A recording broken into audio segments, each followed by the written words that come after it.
Oh, good afternoon, everybody. Welcome back, those of you who are joining online and everyone here in the room to session 8 of this People's Commission into the Housing Crisis. And the last session of the day, we are going to be talking about the benefits of a stable home, and we're going to hear from people who've gained access to social housing after experiencing instability, and from those who grew up in social housing, and hear from them about how it set them up for success in life. Each of our speakers will have 5 minutes to share opening remarks, followed by questions from myself as Commissioner and Doug as the other Commissioner. And those questions will be based on what you've written in your submissions, as well as what you share here today. And at the conclusion, I'll try to summarise what we've heard and draw things to a close. But before we get started, let me seriously, deeply acknowledge and thank you all for coming here today. And also let me take the opportunity to remind our participants that some of the things that we cover might be difficult and that you can take a break at any point at all. If you do need to stop, step out of the room or online, turn off your camera, please, of course, feel free to do so.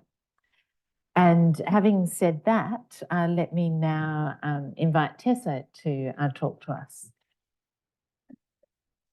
Thank you so much. So my name is Tessa. I'm the tenancy manager based on site at a 58-home social housing complex in Melbourne, operated by Launch Housing in partnership with Banyule City Council and the Victorian Government. I've experienced homelessness myself, and the 58 people with their children and partners were all on the Victorian Housing Register they now call Belfield Home. I want to tell you about some of the residents that I've gotten to know through the tenanting process after Launch has built this facility. To begin with, I'll speak of Tanya. Tanya was a single mother living in a garage with her teenage son after leaving a heavily abusive relationship. Her ex-husband took the house, the car, financially abused her, and because he'd prevented her from working all these years, she was left with nothing. Before Belfield, a gentleman named Andrew stood outside a property agency after handing the keys to the house that he was living in with his daughter. The house was rented under her name. Andrew had just lost his daughter, fight and lose a battle to cancer. He'd been living with her to support her as a carer.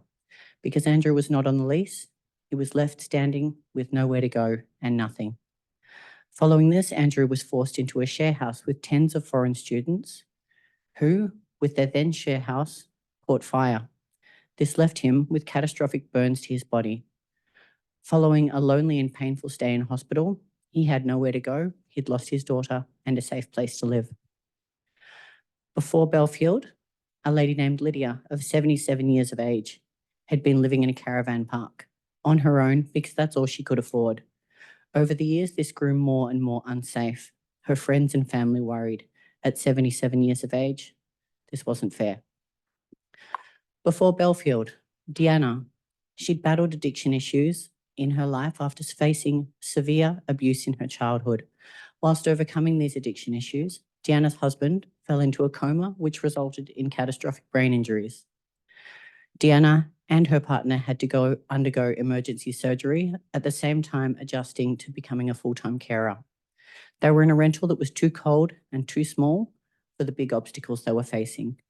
Deanna was constantly fearing at any stage this could get swept out from underneath them. Today, these residents, among many more, now have permanent, affordable and safe housing for only 6 months so far at Belfield, and it's already changed their lives. Tanya is now working through her trauma. She's getting the counselling that she needs to help her re-enter the workforce. She's actively engaging with financial counselling and is proud to have a safe place to call home for her and her son. Andrew is living close to his grandkids. He's building connections with neighbours and focusing on his health and rebuilding the life that he needs to have without fear. Lydia feels safe. Each morning, she comes down to my office to enjoy a half-an-hour coffee with me and talk my ear off. She's building friendships and connections, again, in a safe place that she can call home, where she doesn't have fear of people turning up to her door. Deanna and her husband now have a warm space that caters to their health needs. She has the safety and security to unpack all of the turmoil of the past few years and think to the better future that they deserve. These are only a couple of the heart-wrenching stories which have been shared with me during the last 6 months of putting residents into our Belfield facility. I have to share that each and every person who's found residency in Belfield, once they've been accepted into their property, have met me with tears and high levels of emotion that they can finally take a deep breath to say they have a safe place to call home. Many people at Belfield are recovering from trauma, health issues, mental health challenges, and almost everybody that we've housed has been affected by homelessness in some way, shape, or form. A few weeks ago, we shared a lunch in the communal lounge in the front of the building, and some residents who I'd only ever seen in sweatpants had taken the pride to get dressed up, put makeup on, and show up to be a part of our community. Residents also brought cookies and pastries to show that they really wanted to be a part of our community and had so much pride in where they were. We invited their old case managers who'd supported them on their journey to find a home, to celebrate how far they'd come. At Belfield, we've created many groups, social bonds, building confidence, and to reduce the chance of social isolation, which can often come with trauma recovery. As the afternoon rolled on, a handful of residents continued drinking tea and coffee in the sun together, even after our scheduled time had finished. They wanted to remain together, continue communicating and relaxing in a social atmosphere. After years of isolation, stress, turmoil, and hardship, these people have a place of security, safety, connection, and most of all, independence. Social housing changes lives. Places like Belfield are where healing truly happens and thriving can begin. It's my absolute pleasure to speak on behalf of these residents and many more today. Thank you.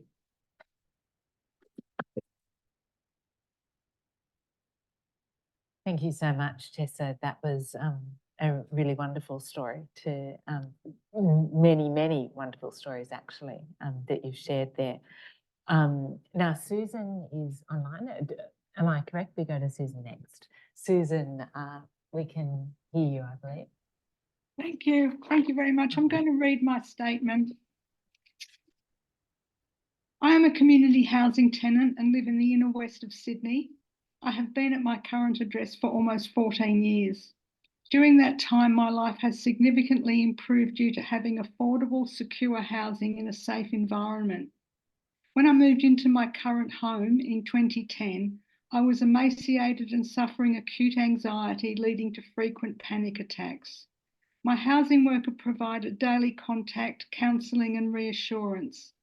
I also received support from Centrelink staff who encouraged me to enrol at TAFE. During the years 2011 to 2014, I studied at TAFE and volunteered at a local neighbourhood centre. My confidence increased during this period.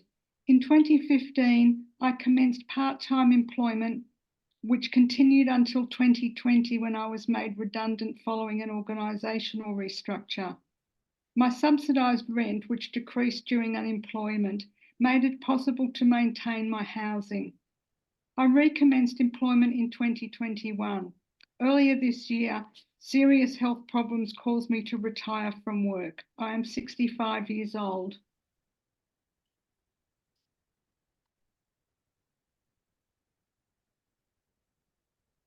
I have a Centrelink healthcare card because I am on a low income. Oh, I'm sorry, I've messed that up. I'm in a leasehold property, which is a private rental head leased by my community housing provider, which I'll refer to now as CHP. I have been verbally advised that I need to be on job seeker and studying to maintain my tenancy. I have also been verbally advised that if I have a Centrelink healthcare card, I will be able to maintain my tenancy. I have a Centrelink healthcare card now because I'm on a low income. I have read in a communication from my CHP that tenants who live in capital properties will maintain their tenancy if they are working, but not tenants in leasehold properties. I understand that tenants in leasehold properties do not have the security of tenure that tenants of capital properties have because the owner of the leasehold property can terminate the tenancy agreement with the CHP.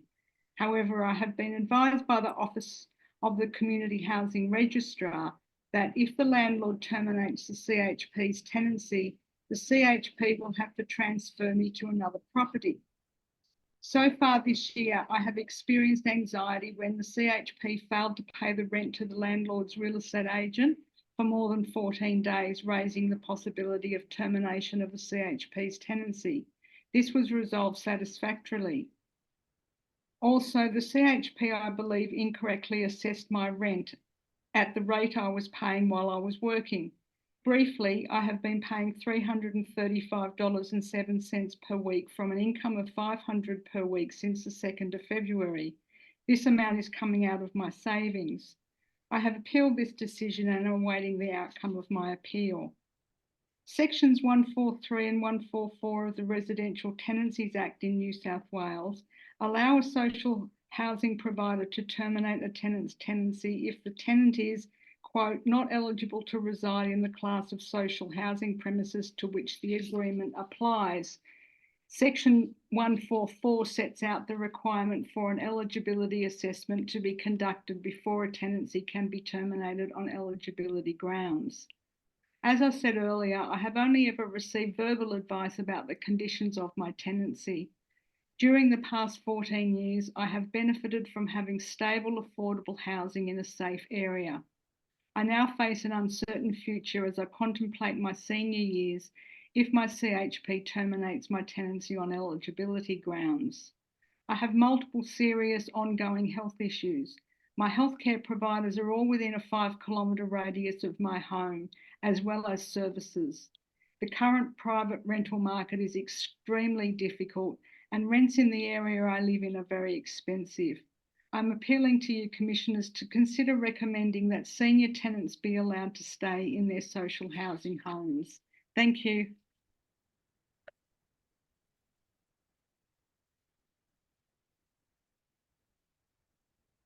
Thank you so much, Susan. We'll turn now to Greg. My name is Greg. I'm from here in Sydney and I live in public housing, and it's like the old school public housing, like New South Wales government. And I've just got a few things up.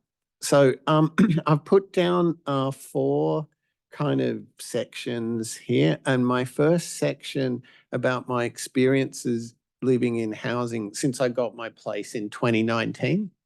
So I've been there nearly 5 years now. And the first one, I've called it gratitude. I have great gratitude for the decent and comfortable accommodation. It's just me alone. I live in a tiny little just bed sit sort of thing, but it's very good. Accommodation I was and am provided with. It is pretty well maintained, although the standards have slipped a little recently, but it's still pretty good. Like things, they don't replace things like they used to. Like people who live there have been there a long time have told me like they used to replace a lot of stuff, but they've let it run down a bit, but it's still really good quality.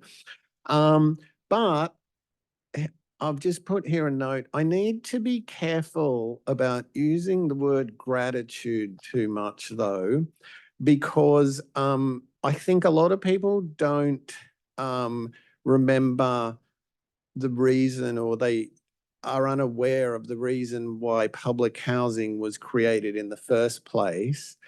And that was that, like, for example, in this town 100 years ago, there were tremendous widespread amount of slums.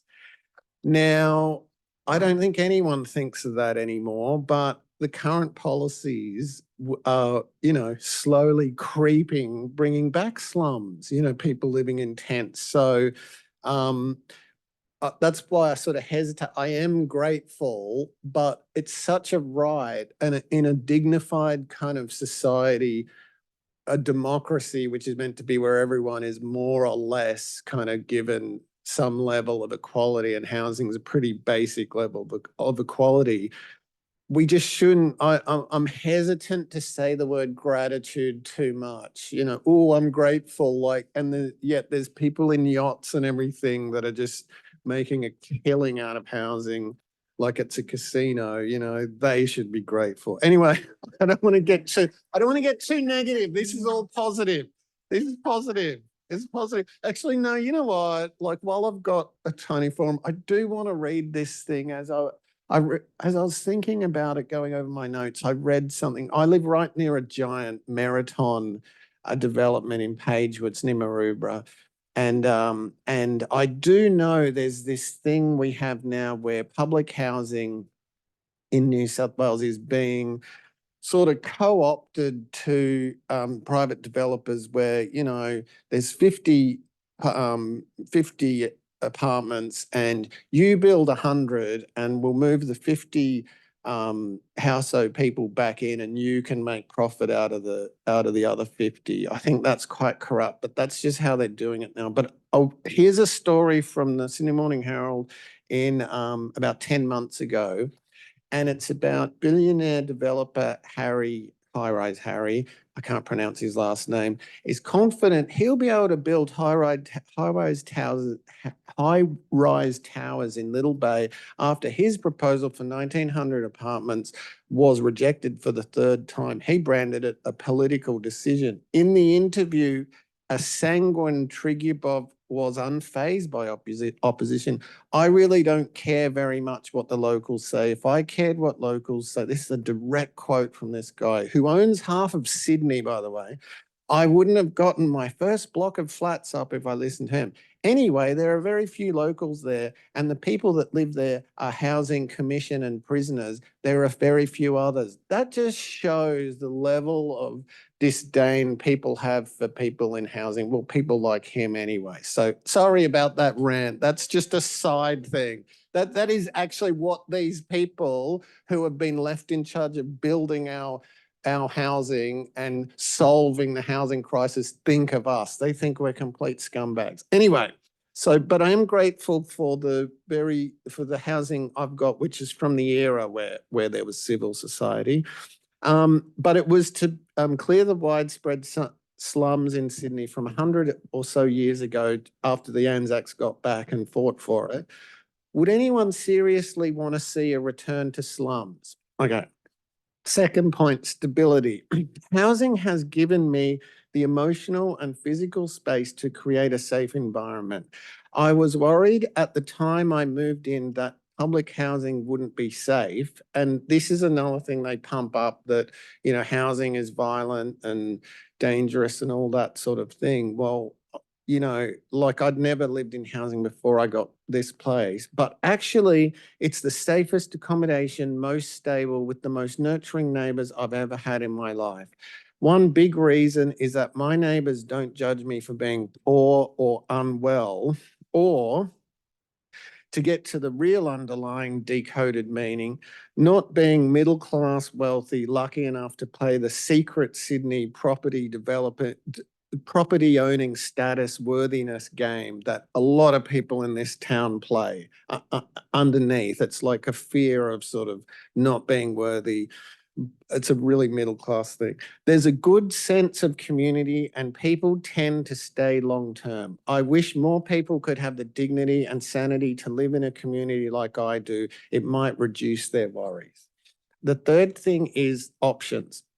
With my own stable long-term flat, I can actually make plans for the medium term. That's something I'd never been able to do before. There was always some threat of losing my home because someone else deemed my tenure inconvenient. Currently, I have a 10-year lease. It took me literally years to believe that was my reality. Such was my lack of previous housing security. I tallied it up. I'd lived in 51 residences in 29 years prior to 2019. So basically like 2 a year, just flipped through housing in a sort of unstable kind of way, like unstable tenure. And finally, self-esteem. Staying in one neighbor, and this is a very underrated thing that I think housing, long-term housing, middle-class type people completely take for granted. But for people in insecure tenure, this is a big deal. And I only thought about it when I prepared these notes. Self-esteem, staying in one neighborhood for year after year actually allows you to build a kind of subtle belonging that I don't think is acknowledged, that society acknowledges enough. You get a sort of loyalty to bus drivers, baristas, neighbours, people working at Coles, the reject shop, Baker's Delight, etc. You get acknowledged. You often feel contented. And I've just put down here as a final thing, then that's really weird. So yeah, that's pretty much, I think that's all I wanted to share. But thank you. I've been lucky to be invited to some of these forums. Thank you to my friend Kristen and Jay, who's not here anymore, I don't think. Oh, Jay, oh, there he is. He's like, yeah. I just think, I just want to say that you know, it's easy to be cynical about, oh, you know, what did I call them? Not the evil doing cowards that seem to run our sort of things like housing policy. Of course, it's easy to get cynical that they won't listen to it. Well, maybe they won't, but this sort of forum, I think, is fantastic because it just allows people to feel that the trauma they've suffered and what they're going through and the sort of daily worries, like at least some people care, and that you're not crazy, you know, because you can feel like you're going crazy, you know, with the struggle that a lot of people don't understand. And so I just want to thank everyone who's running it and who is here as well, because it means a lot to me. Thank you so much.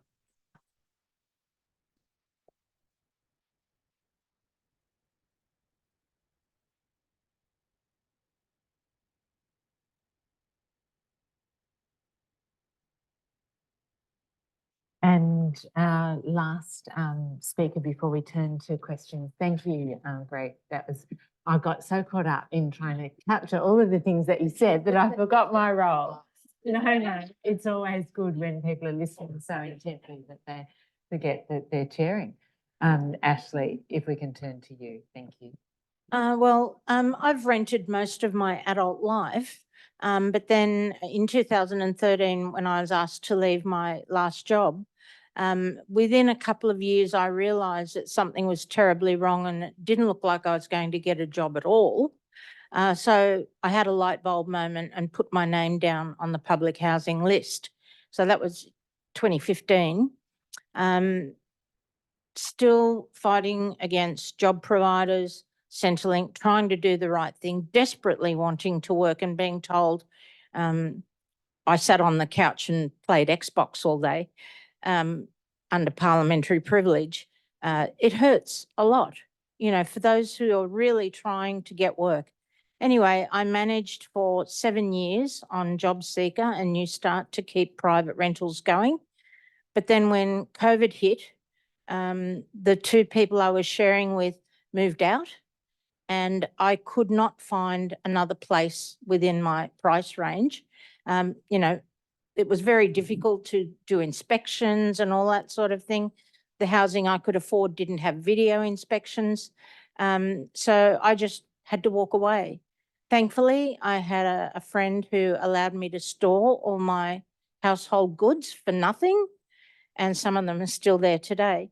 But then after 8 years on the public housing list, after getting out of hospital with a brain aneurysm, they finally offered me a place, and it's, I think like Greg must have, it's one of those little studio blocks of single story units for people over 55. And as Greg said, I can breathe. For the first time in all those years, I can breathe. I've been offered a 10-year lease recently, and I've never had that kind of security in rental ever. It's always been 6 months, a year.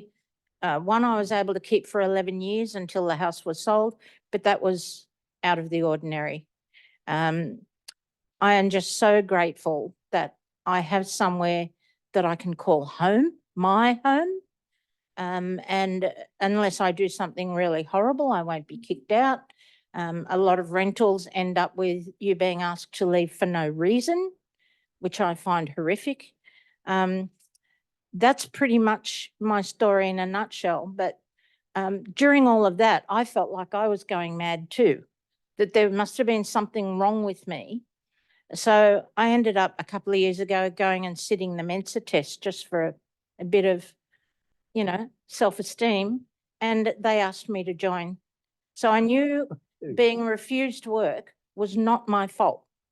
And part of it, I think, is age discrimination. I'd never been refused work before in my life. So it was a terrible shock to me that, you know, applying for 20 jobs a month, 12 jobs a month. In all that 10 years, I only got 3 interviews and was never offered a job, despite being very qualified in 2 different fields.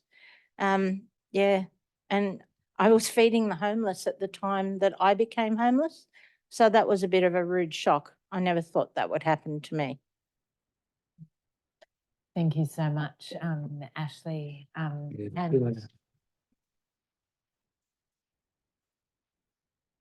yeah, a very moving story, but with a really happy conclusion to it, actually. I'm going to turn to Doug now to ask some questions. Well, thanks very much, Nicole. Tessa, Belfield is a community housing provider. Yeah. How many people are in the complex that you look after?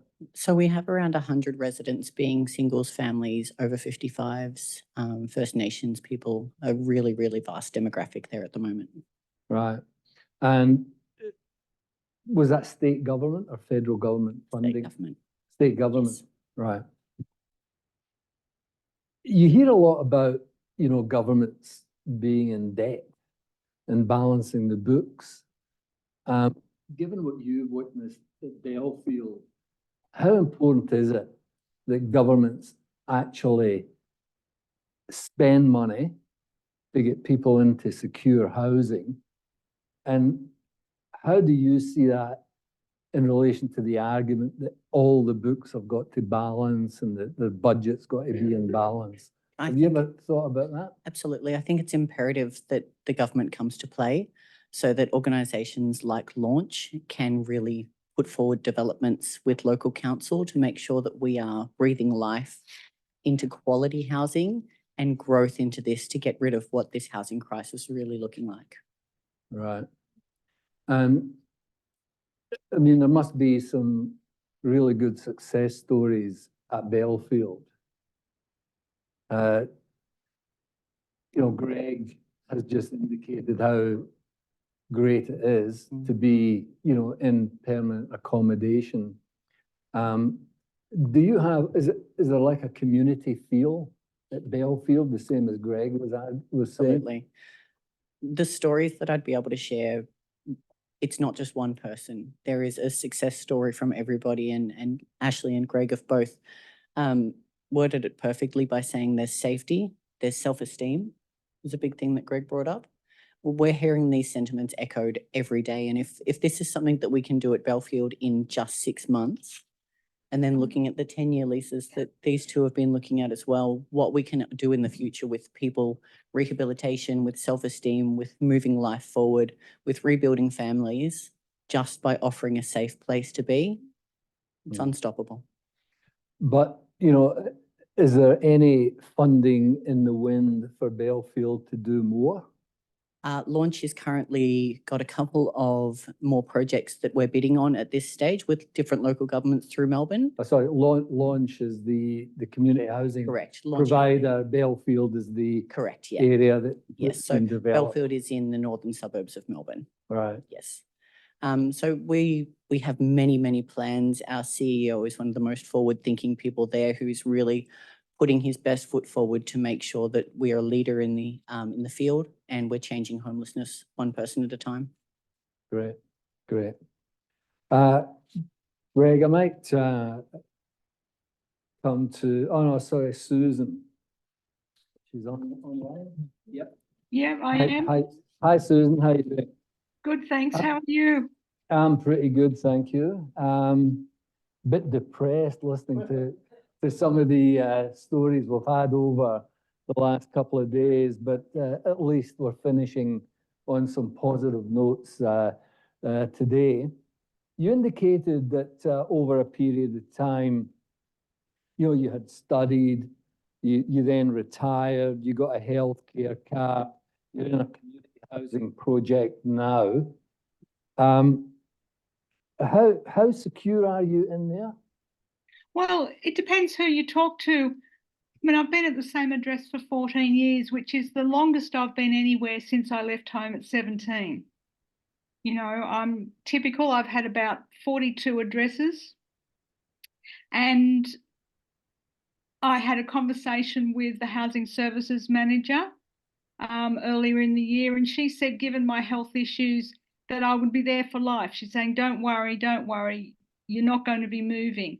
And then, a couple of months later, I have a conversation with my tenancy manager, and she said, oh, you've got, your unit's for a woman on job seeker who's studying. Well, I said, circumstances change. And so I suppose I'm fighting against a kind of bureaucratic classification is the way I see it. That it's, and I've talked to them about it, and I say, well, if the funding's for a woman on job seeker who is studying, can you apply that funding to another unit for a woman who, fulfills the requirements, and apply other funding to my unit to recognise my change of circumstances? I mean, it's 14 years I've aged. The registrar, I mean, during one anxious period when the rent hadn't been paid to the real estate agent, I talked to someone at the registrar's office, and she said, you've been there a long time, they will have to, if there's something goes wrong with their tenancy as the head tenant, then they'll have to find you somewhere else to live. I mean, currently I'm in a holding pattern. I'm paying $335.07 a week rent because my rent assessment came through, the April rent review came through, and my rent was assessed based on the income I had been on, not on my new income. So at the moment I've appealed that decision, and I'm awaiting the outcome of that appeal. So that $335 a week is coming out of my savings, because I'm only drawing a very small amount from my super just for my daily living expenses. I haven't got a lot of super. And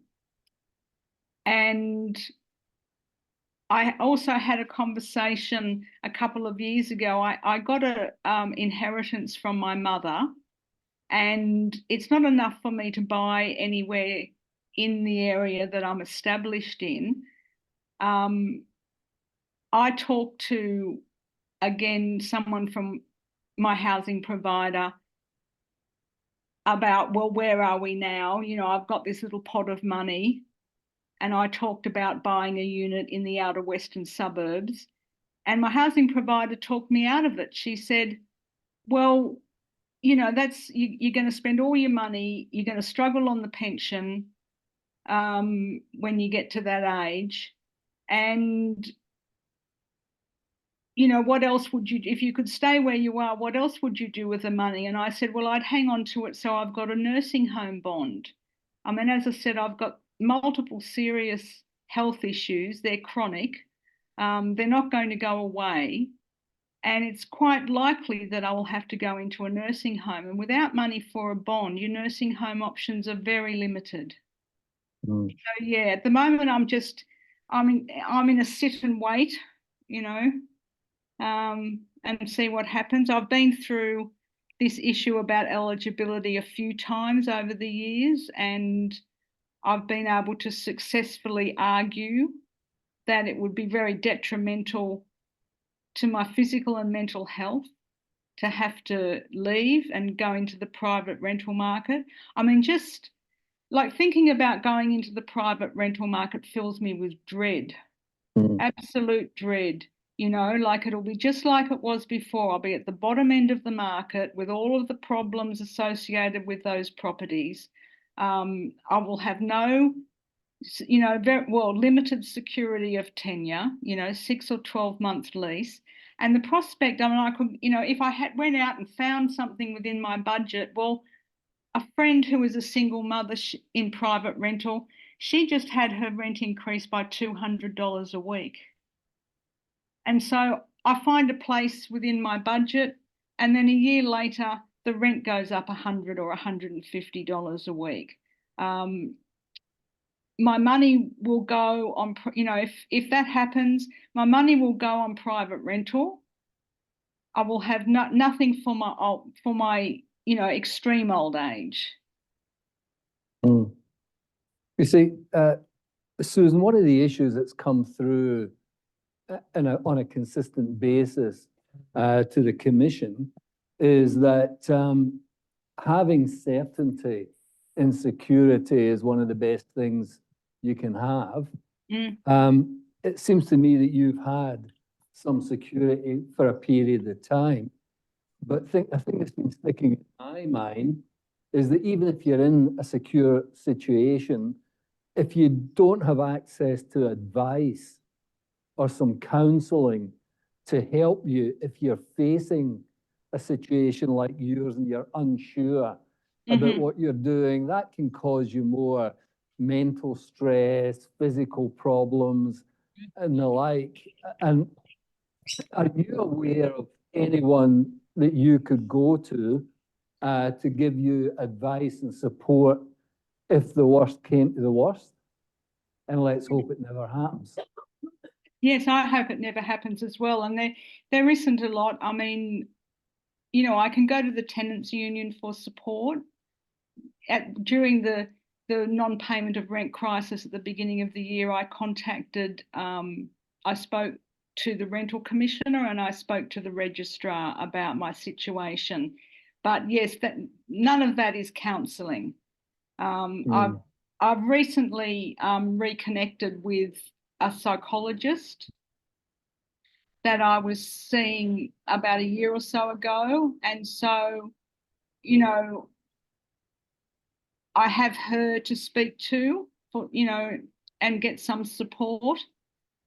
But, you know, I don't know that I wonder how much she appreciates what decades of insecure housing have done to a person, you know. Yeah, yeah. Well, we might come back to you. Maybe we'll move to Greg now. You know, Greg, Triggerboff's next door neighbour. It's that one. What can be the problem? Pagewood Green is his biggest ever project. I don't know if are you from Sydney? I was, yeah. Oh yeah. Well, so it's the old Holden factory just behind and then a cigarette factory behind East Gardens there. Anyway. Well, I worked there. I worked at GMH Pagewood, by the way. Wow. So I know where those are the days. Yeah. Yeah. And grossly how old? It's grossly oversized for what it is. And again, though, there's no affordable housing. I mean, there's 10,000 people going to live there. No train station. No, I'm ranting as a local, which just goes to show how secure I suppose I feel now that I feel a belonging there, which is, you know, a wonderful thing, fortune to have. But what was the question though? Basically, the issue I want to explore with you is, has there been physical and mental benefits from the security that you now have? Oh, absolutely life-changing. Life-changing. In fact, to the point where, like I kind of hinted at, I sort of can't believe it. I was never, because of my mental health and my you know, family history and everything, it's not something I ever really thought would be. I still pinch myself. You know, I still, in the back of my mind though, I still look up at the Meriton and I think, I just don't trust the government anymore, that they're not gonna, because people like him are gonna be looking at all the public housing around thinking, oh, if I can get my hands on that. So there's still this fear that it's all too good to be true. But for the time being, it's miraculous. It's possibly the best thing that's ever happened in my life. I plan to live there forever. I plan to finish my life there. I love the community. It's actually I feel kind of teary actually. It's I just never thought it'd be. If I go back 5 years, I don't know what I thought. That just it was just luck. It was just I hope that sometime in the future I'd find. Well, immediately before I got that place, I lived in Parramatta, in North Parramatta, in a run-down, rotten, weatherboard house, the type that has the rot in the carpet and the boards. You can smell that musty kind of rot. And it was one of those ones where there was like 5 bedrooms and 20 overseas students in there. It was just disgusting, but there was nothing else. That was the best I could do. I was working at that time nearby, and that's all I could do. And what I used to feel, I was very insecure. I didn't want to live there. As soon as a chance came up, I got out. But I was there for over a year. And I just remember the landlord, though, and he used to collect in cash, which I don't think that's legal, from all of us. He must have been pulling $1,500 to $2,000 in cash a week. And I thought, he's the winner of all this. This giant paywalled casino that we've constructed with our society, he's the winner. He's laughing. And there's no one there to tap him on the shoulder and say, this isn't fair. Because, I don't know, just in the current way it is. That's why I think, in a way, like whoever the powers are that run everything in the departments and the whatever, there's no one that's going to stand up to that. Maybe it's beyond them. Maybe they can't. They're cowards. To me, they're just cowards. It's like we have to put a stop to it because there's actual people that are being harmed. But there's a kind of game that's rolling on, this kind of ethic that as long as the shareholders and the money flows and as long as yachts are being upgraded, nothing else really matters. Anyway, that's sidetracking from just what it's given me. And I do have a 10-year lease. I love the little place I'm in, and it's improved my life immeasurably and kind of made it worth living because you do, I don't know about anyone else, and I don't want to go too far down this, but you get dark thoughts because there's no one in charge that's going to fix the current things. So you do have dark thoughts, and I bet a lot of people in insecure tenure have those thoughts too, but I don't want to go on too much about that. But I do want to acknowledge that because that is definitely something I felt. Okay. I'm not sure whether you, Greg, or Ashley, who spoke about parliamentary privilege. Me. Yeah, it wasn't me, by the way.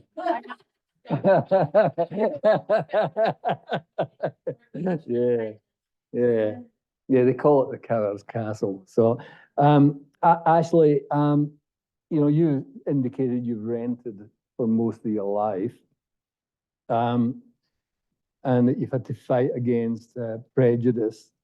And, we've had so many intelligent, hardworking, good people here over the last 2 days who have found themselves really with no hope. And this is a great way to finish when we've got, good stories from Tessa, Susan, yourself. It's good. It just shows what can be done if the funding is there, the vision is there, and the willingness to actually look after people that need some help. And everybody needs help from, sometime in their life. And I'm so glad that you've got it. Wait, can I just say one thing about that? How can I stop In you? in Sydney, in my part of Sydney, South Sydney, but all over Sydney, there's a lot of remnant housing, and that does give hope. It just shows it's possible. Look how much housing there still is. There's a lot around. So at some point, society decided, we can do it, and we can do it again. So that, for me, that's very hopeful. Yeah. So Ashley, given that you've got, secure housing now, has that improved your quality of life in terms of your health, your mental health, and issues like that? Yes, I think so. Security is just something that you can't buy security, and the 3 years that I was homeless, I moved 10 times from friend to friend to friend to friend. One of them was a friend with dementia, and he became very aggressive one night. So I went into emergency housing, but there's no help for women escaping violence that is not by a partner or family member. So in that, every 2 or 3 days, they would lock you out, and you had to go to DCJ and reapply to get back in. The first week 2 weeks I was there, I had to apply for 10 houses, and this was in COVID semi-lockdown. I managed that. I managed to get my computer and my printer out of the house where I'd been. In the next 2 weeks, I had to apply for another 6 places. And on JobSeeker, where do you apply? Even, in Lakemba, which is one of the cheaper areas, a 1-bedroom unit was way out of my price range, and I had to have ground floor because I've got lung diseases. It was just so stressful, and I did have suicidal ideation, and I couldn't tell anyone that because I knew they would lock me up. So I fought my way through that. And now it is just, the relief is immense that I've got somewhere to stay, and that will see me out of my life. This 10-year lease, I don't think I'll live beyond 78. I'm 68 now. I was 57 when I lost my last job. There's a lot of problems for women over 55 out there getting jobs and keeping housing. And my story is not the worst I've heard.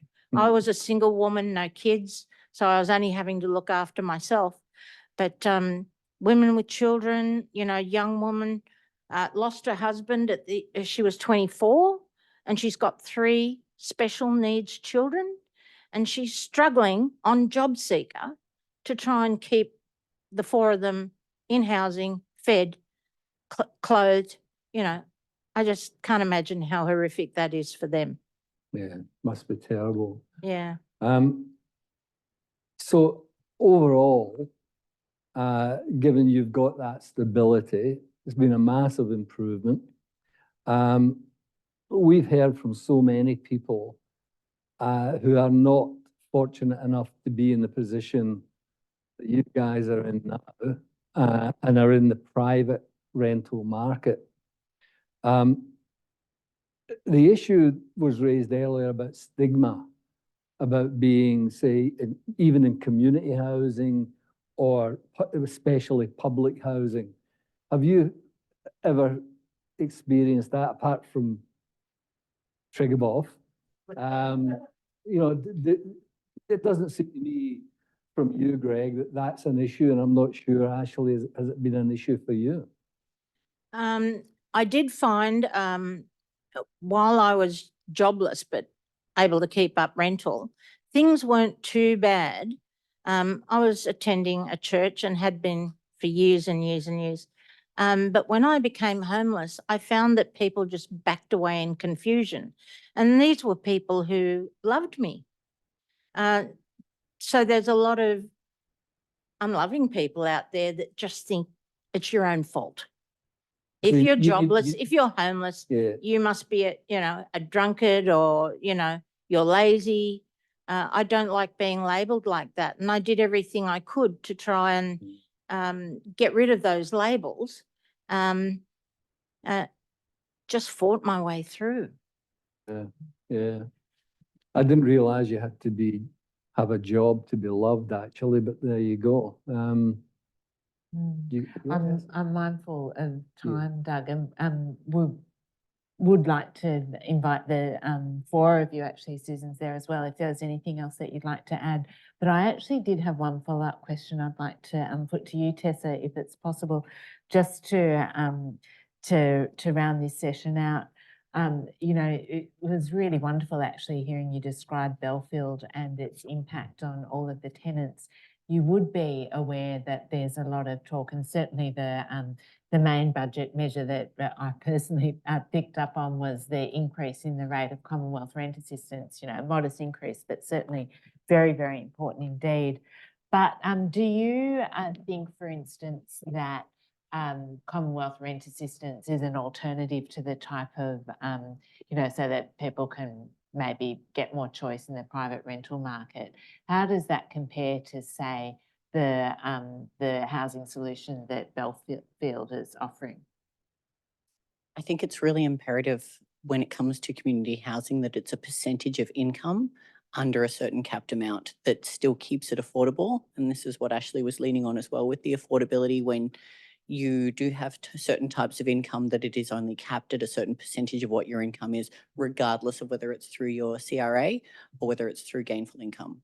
So not talking about the Belfield recipients and the community housing, in community housing receiving Commonwealth rent assistance, but I guess the question more is there something additional that community housing, you know, model of housing provision offers that's different to, say, individuals having sufficient subsidy to, you know, find housing in the private rental sector?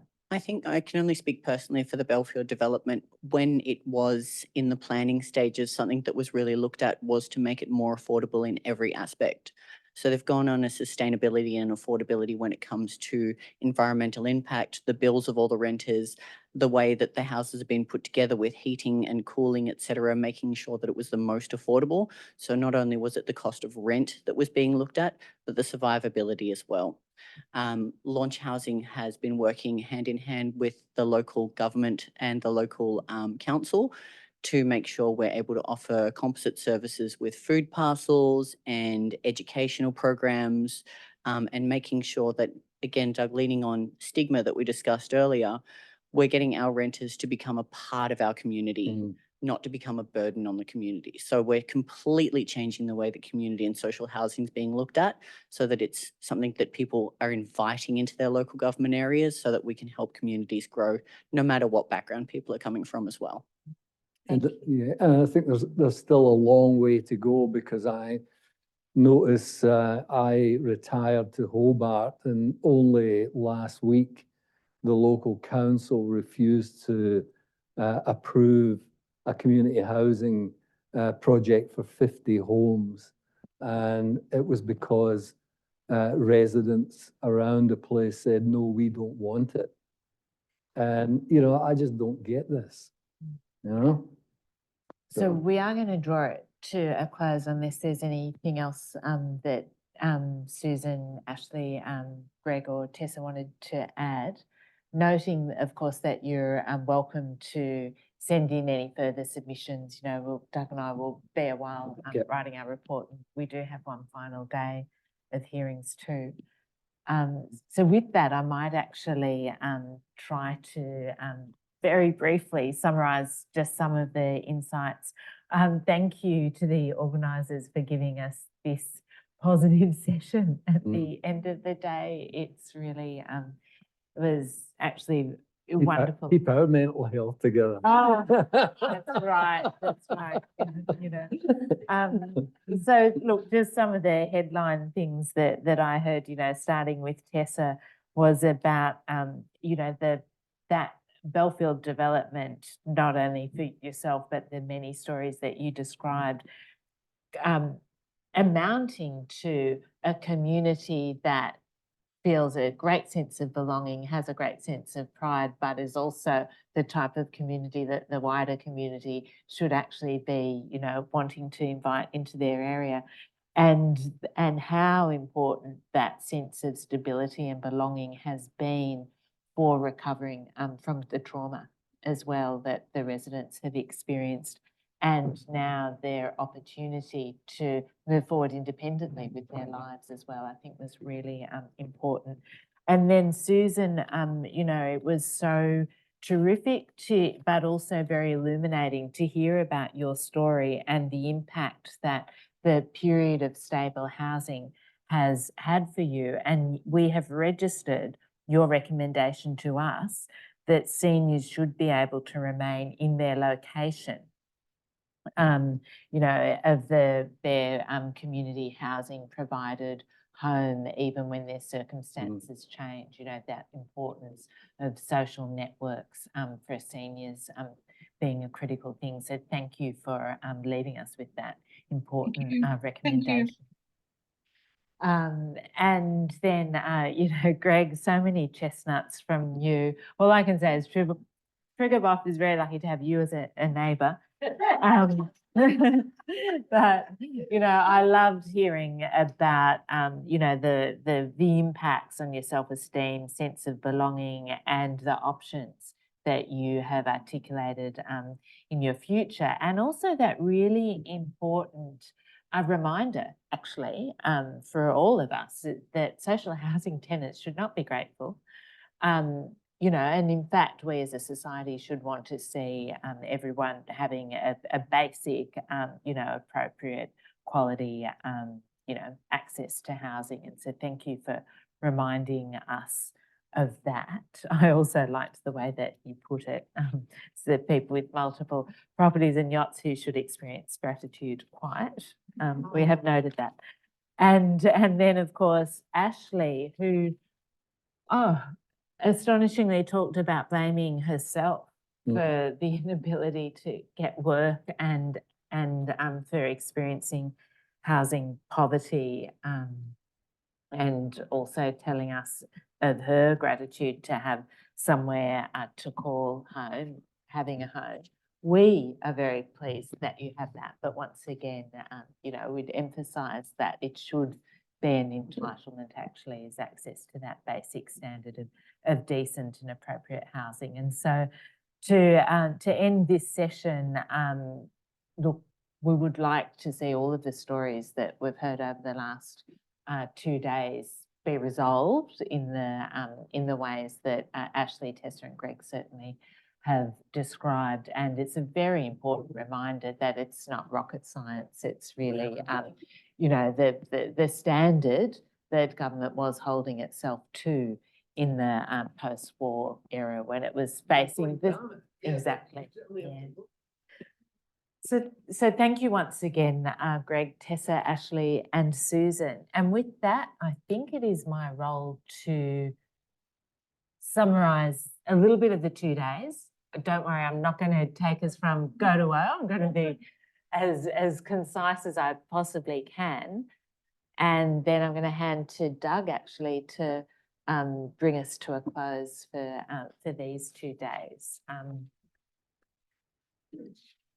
Let me launch in. Look, firstly, I would just like to say it's been an absolute privilege. I really want to thank the Everybody's Home campaign, Marg, May, Kristen, all of the team. Actually, Kirsten, sorry. It's okay. I still, Everybody's Home might get in trouble if they get associated with me. Oh, well, all of the people who've been here. Or anything I say for that matter.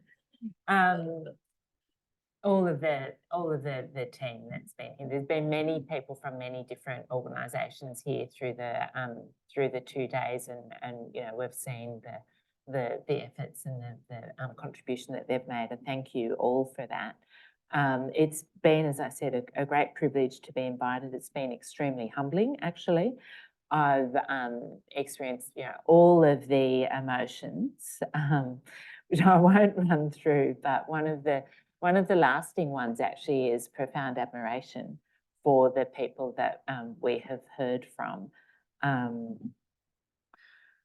all walks of life, you know, we've certainly heard that having a good job, a good education, contributing to your community in a profound service capacity, being a homeowner, being socially connected, none of those things have proved enough to avoid the types of housing insecurity that we've heard has become a systemic problem in Australia. We have heard over the past 2 days of the universal systemic problems with the housing crisis, stemming fundamentally from the lack of social housing, from the insecure and poor quality private rental sector that's characterised by a lack of protections for renters, the lack of sufficient support services across all elements of the system, and then the very difficult application processes that seem to, you know, and eligibility issues that seem to trip people up at every step.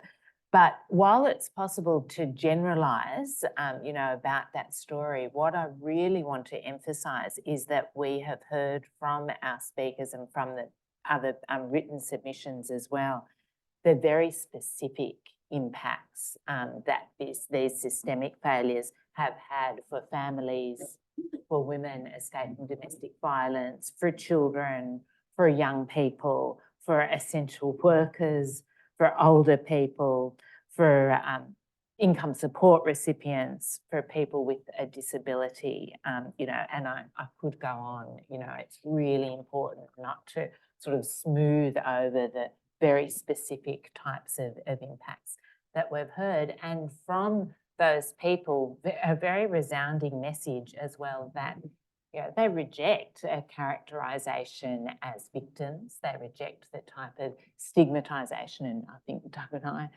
reject that too, the stigmatisation that sometimes occurs of people because of their housing circumstances.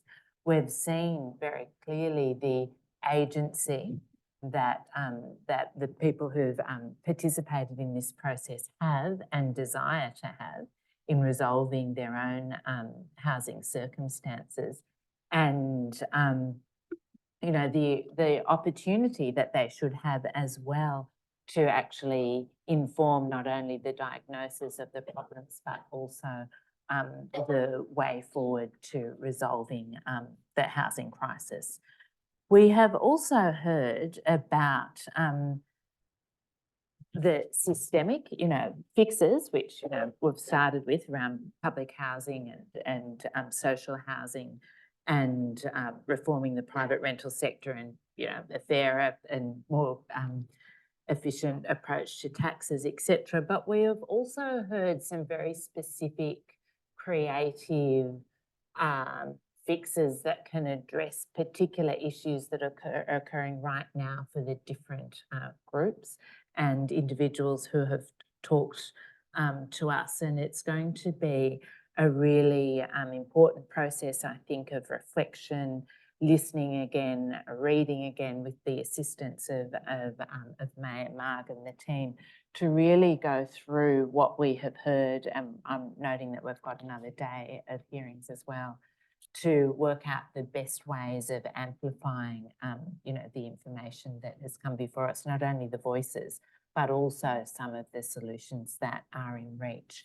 And I think that sort of brings me to the end of what I really wanted to say, and perhaps we should end with the that reminder that the solution to the housing crisis is not, you know, the complex, you know, difficult thing that it's often made out to be as an excuse actually for not doing anything.